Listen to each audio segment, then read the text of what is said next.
ఇప్పుడే జీ5 app download చేయండి. చూడండి మీ ఫేవరెట్ టీవీ షోస్ ఎప్పుడైనా ఎక్కడైనా. లోపల పేషెంట్ కి ట్రీట్మెంట్ జరుగుతోంది. ఇక్కడ మీ డిస్టర్బెన్స్ ఏంటి? సైలెంట్ గా ఉండండి లేదా బయటికి వెళ్ళండి. వెళ్ళు సీత, నువ్విక్కడ ఉండొద్దు. అది కాదు మామా. వెళ్ళు. ఇంతమంది చెప్తుంటే అర్థం కావడం లేదా నీకు? ఇంతమంది చెప్తే వినవా నువ్వు? పద. అత్తయ్య రా. అత్తయ్య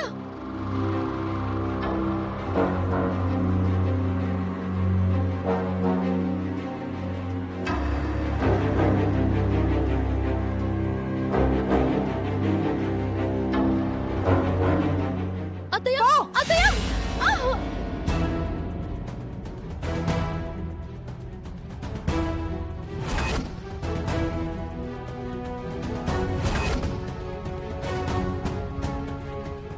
అక్కడే ఉండు. మళ్ళీ లోపలికొచ్చావంటే మర్యాదగా ఉండదు.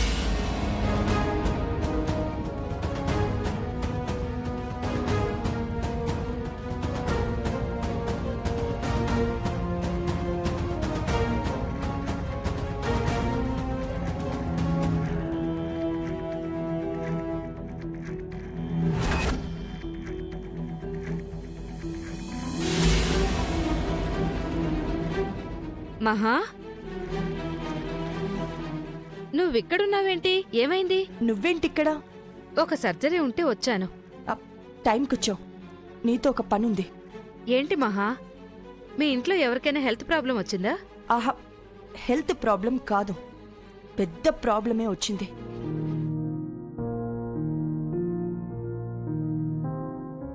మా ఆయన్ని రెండో పెళ్లి చేసుకున్న విద్యాదేవిని మన గౌతమ్ పొడి చేశాడు.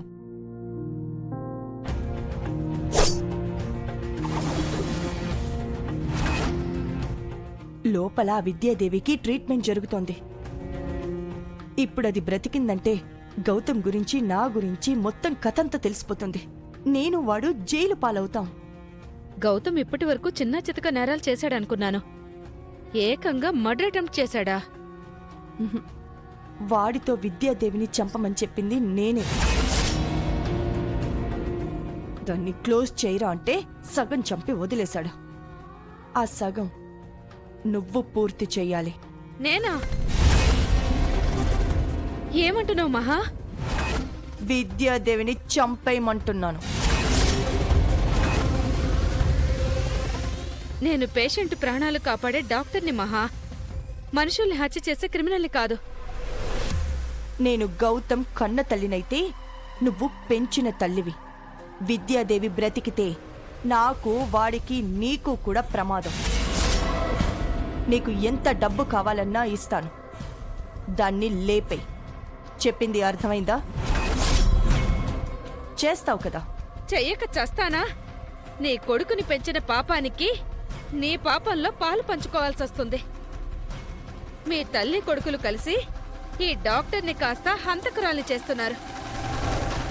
మరి అంతగా ఫీల్ అవ్వకు. నువ్వు చేసే ఎన్నో సర్జరీల్లో ఒక సర్జరీ ఫెయిల్ అయ్యి పేషెంట్ డెడ్ అయింది అనుకో. వెళ్ళు.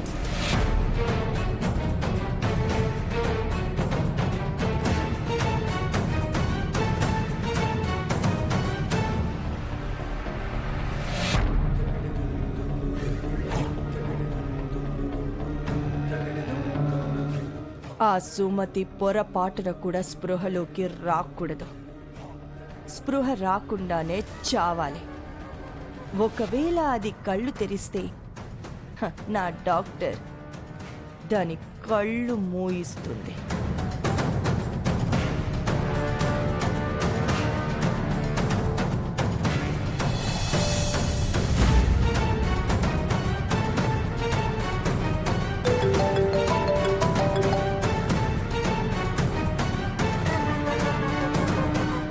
చెప్పు.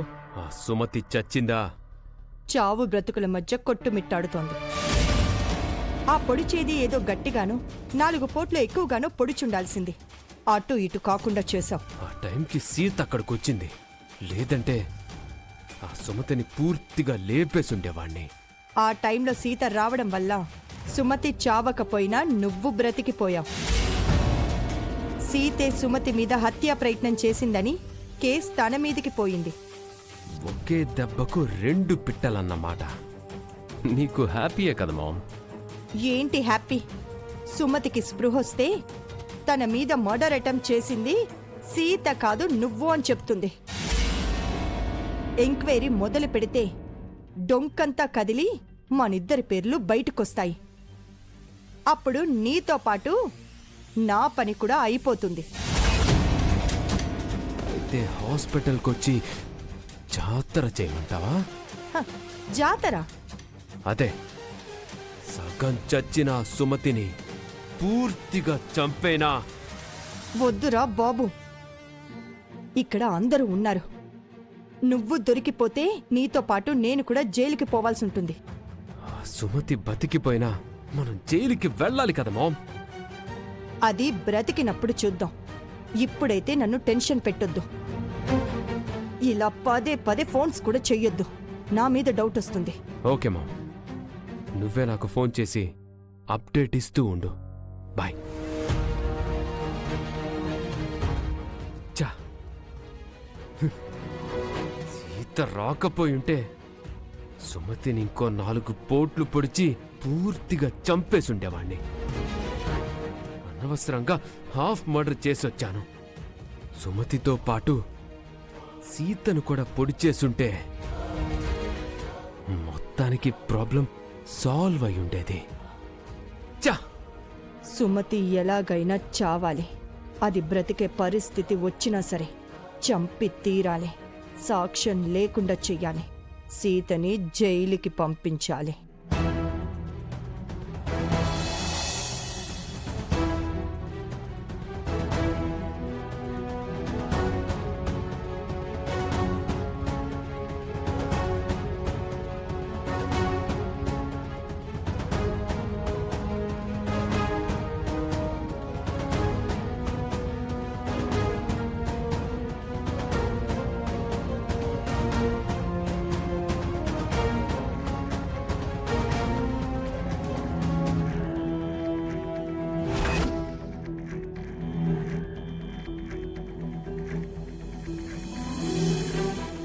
సీత,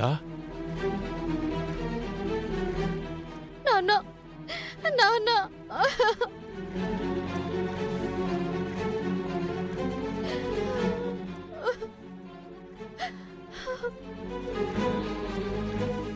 సీత, ఇక్కడున్నావేంటి సీత? అత్తయ్యకి ఎలా ఉంది? ఏవైంది? సుమతికి ఆరోగ్యం బాగలేదు, హాస్పిటల్లో ఉందని మాకు ఫోన్ చేసి రమ్మన్నావు. సుమతికి ఏం కాలేదు కదా? అత్తమ్మకి ఎలా ఉందో తెలియదమ్మా. అదేంటి సీత, నువ్వు సుమతిని చూడలేదా? ఆయన నువ్వు బయట ఎందుకున్నావు? నేను ఫోన్లో మీకు అన్ని విషయాలు చెప్పాను కదా నాన్న. అత్తమ్మ మీద మర్డర్ అటెంప్ట్ జరిగింది.